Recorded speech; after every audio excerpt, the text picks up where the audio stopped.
నమస్తే, welcome to Leo. మనతో ఉన్నారు సీనియర్ జర్నలిస్ట్ హేమసుందర్ గారు. సార్ నమస్తే. నమస్తే అండి. సార్, మిరాయి నిజంగా ఒక మెరుపులా వచ్చి పూర్తి విధ్వంసాన్ని సృష్టిస్తుందని చెప్పేసి అనుకోవాలి.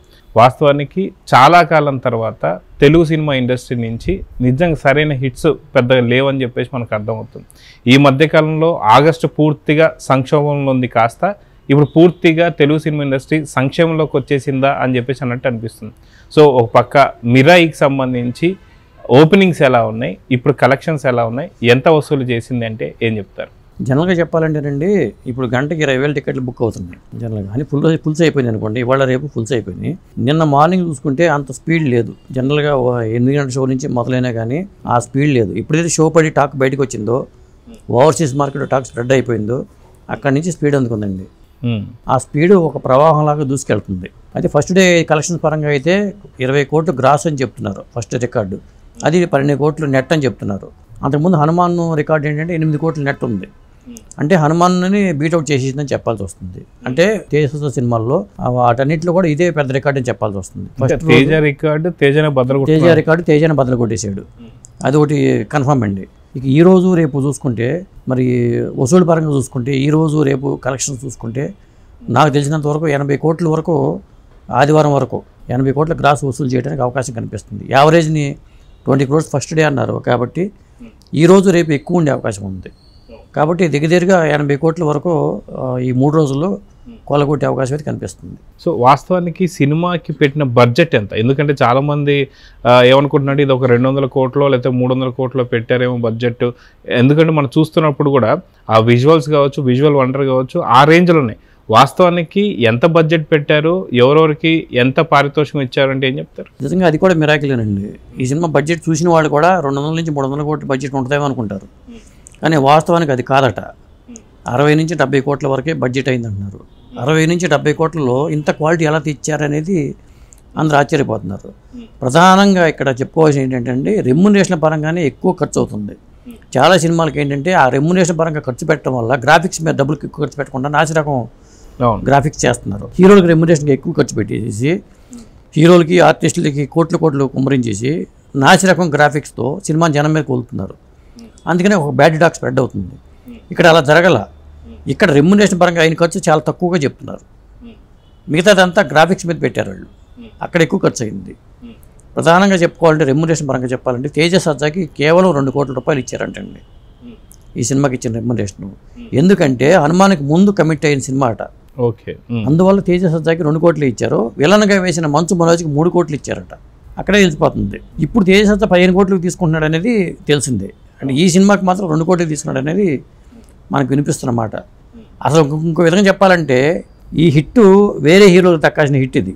అది మిస్ అయ్యిందని చెప్పాల్సి వస్తుంది. సో మొత్తానికి ఎవరా హీరో అంటే, ఎందుకు ఇంత మంచి సబ్జెక్ట్ని వదిలేసుకున్నటువంటి హీరో ఎవరు అంటే ఏం చెప్తారు? ఇక్కడ ఒక హీరోలు అనాల్సి వస్తుంది. ఎందుకంటే సూర్య వర్సెస్ సూర్య డైరెక్టర్గా కార్తీక్ అటనే మొదటి సినిమా. అది సినిమా పర్లేదు అనిపించింది, కానీ ఏగల సినిమా నిరాశపరిచింది. దాంతో ఆయన సినిమాటోగ్రాఫర్గా క్లిక్ అయ్యాడు. కానీ ఈ కథని చాలామంది హీరోలకి, పెద్ద పెద్ద హీరోలకి అందరికి వినిపించాయంట. అందరూ రిజెక్ట్ చేశారు. రిజెక్ట్ చేసిన తర్వాత నాని దగ్గరికి వెళ్తే నాని ఓకే అన్నాడట. నాని ఓకే నాని చేసి ఉంటే ఇవి హిట్ నాని ఖాతాలో పడి ఉండేది. కానీ రెమ్యునరేషన్ పరంగా మాట్లాడుకున్నప్పుడు నాని ఎక్కువ రెమ్యునరేషన్ అడగటంతో వాళ్ళు అంత రెమ్యునరేషన్ భరించలేని స్థితిలో తేజ సజ్జా హనుమాన్ హిట్ ఇచ్చున్నాడు. కాబట్టి తేజ సజ్జా అంటే అప్పటికి ఇంకా హిట్ రాలా, తేజ సజ్జా వైపు వాళ్ళు మొగ్గు చూపారు. అలా తేజ సజ్జా ఖాతాలో పడింది ఇది. దాంతో తేజ సజ్జాకి ఇచ్చిన 2 కోట్లు, మన విలన్కి ఇచ్చిన 3 కోట్లు, ఇక్కడే 5 కోట్లు. ఎంత తక్కువ. అలాగే శ్రీయాకి ఒక 2 కోట్ల దాకా ఇచ్చారంటున్నారు. 50 లక్షల రూపాయలు హీరోయిన్కి రితికా నాయక్ ఇచ్చారంటున్నారు. ఇది తిప్పి కొడితే 10 కోట్లు 5 కోట్లు లేదు ఇక్కడ. మరి అలాంటప్పుడు సీజీ మీద ఎక్కువ ఖర్చు పెట్టారు. పెద్ద హీరోల సినిమాకి ఏమవుతుందంటే వాళ్ళు 100 కోట్ల రూపాయలు ఏమో రెమ్యునరేషన్ రూపాయలు ఈ రూపంలో ఇచ్చేసి 2-3 హీరోలను పెట్టేసేసి అక్కడ డబ్బులు పెట్టేసి 300 కోట్లు అయింది, 400 కోట్లు అయింది, 500 కోట్లు అయింది చెప్తున్నారు. దాంతో విఎఫ్ఎక్స్ పరంగా చూసుకుంటే నాసిరకం విఎఫ్ఎక్స్ వస్తుంది. ఇప్పుడు ఇందులో మనకి గూజ్బంప్స్ తెప్పించే సన్నివేశాలు ఉన్నాయి. సంపాతితో ఉన్న ఎపిసోడ్ ఉంది. ఇంకా జటాయువు సంపాతి అన్నదమ్ముడు కాబట్టి శ్రీరాముడికి జటాయువు చనిపోతాడు అడ్డుకొని, ఆ సంపాతి ఏంటంటే అక్కడ తీసుకెళ్తాడు. ఆ చరిత్ర ఉంది. ఆ సంపాతికి శ్రీరాముడు ఎక్కడ ప్రసాదిస్తాడని, ఆ ఆ సంపాదికి ఈయన కేజీ సజ్జాకి జరిగే ఫైట్ సన్నివేశాలు కానీ అవన్నీ ఒక వండర్లాగా అనిపిస్తాయి సినిమాలో. ఇలా చూసుకున్నప్పుడు అంటే 60 కోట్ల రూపాయలతో మనకు ఆశ్చర్యం వేస్తుంది. 60 కోట్ల రూపాయలతో ఇంత పెద్ద క్వాలిటీ ఎలా వచ్చిందని ఆశ్చర్యం కూడా కలుగుతుంది. అదండి. సో ఓవరాల్గా మిరాయికి సంబంధించి ఇప్పటిదాకా ఎంత వసూలైంది, ఎంత వసూలు చేసే అవకాశం ఉంది? మీరు అన్నట్టు ఖచ్చితంగా ఇది ఒక 50 నుంచి 60 కోట్ల బడ్జెట్ అంటున్నారు. సో ఇప్పటిదాకా వచ్చింది దాదాపు 80 ఆ దాకా రావచ్చు అని చెప్పి అంటున్నారు. సో ఎంతవరకు కొల్లగొట్టే అవకాశం ఉందంటే ఏం చెప్తారు? అంటే ఈ ఆదివారానికి బ్రేక్ ఈవెన్ అయిపోతుందండి. వాళ్ళు అనుకున్న దీని వరకు బ్రేక్ ఈవెన్ అయితే ఆదివారానికి అయిపోయే అవకాశం ఉంది.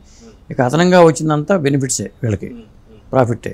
అంటే మీరు అన్నట్టుగా ఇప్పుడు వచ్చినటువంటి కలెక్షన్స్ అంతా కూడా ఓన్లీ ఒకే భాషకు సంబంధించా, లేకపోతే అన్ని భాషల్లో ఓవరాల్గా ఓవరాల్ మొత్తం ఓవరాల్ మార్కెట్ ఇప్పుడు నార్త్లో కూడా పాజిటివ్ టాక్ కనిపిస్తుంది.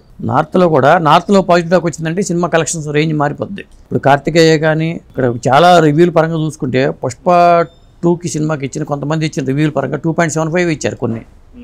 ఈ సోషల్ మీడియాలో మనకు చూస్తున్న వెబ్సైట్లో కానీ పుష్ప 2కి ఎక్కువ 3కి అబోవ్ రేటింగ్ ఇచ్చిన సినిమా ఈ మధ్యకాలంలో లేదు. ఈ సంవత్సరం నుంచి మనం జనవరి నుంచి మొదలు పెట్టుకుంటే ఈ మధ్యగా మీరు అన్నారు కదా మొదట్లో సంక్షోభం నుంచి సంక్షేమం చాలా సినిమాలు రావడం వల్ల థియేటర్లు మొత్తం కలకలాడుతున్నాయి. ఆ ప్రకారం చూసుకుంటే ఇది నాకు తెలిసినంత వరకు 600 కోట్లు ఖచ్చితంగా కొల్లగొట్టే అవకాశం అయితే కనిపిస్తుందండి. నార్త్లో కూడా హిట్ అయిపోతే వీళ్ళు 9 భాషలో రిలీజ్ అని ప్లాన్ చేసి చెప్పారు కాబట్టి అదండి. సో చూద్దాం సార్, మొత్తానికి మిరాయి సినిమా మాత్రం మెరుపులా వచ్చేసి పూర్తి కలెక్షన్స్ని కొల్లగొడుతుంది. సో మంచి కలెక్షన్స్ని కొల్లగొట్టాలని అయితే కోరుకుందాం. నమస్తే.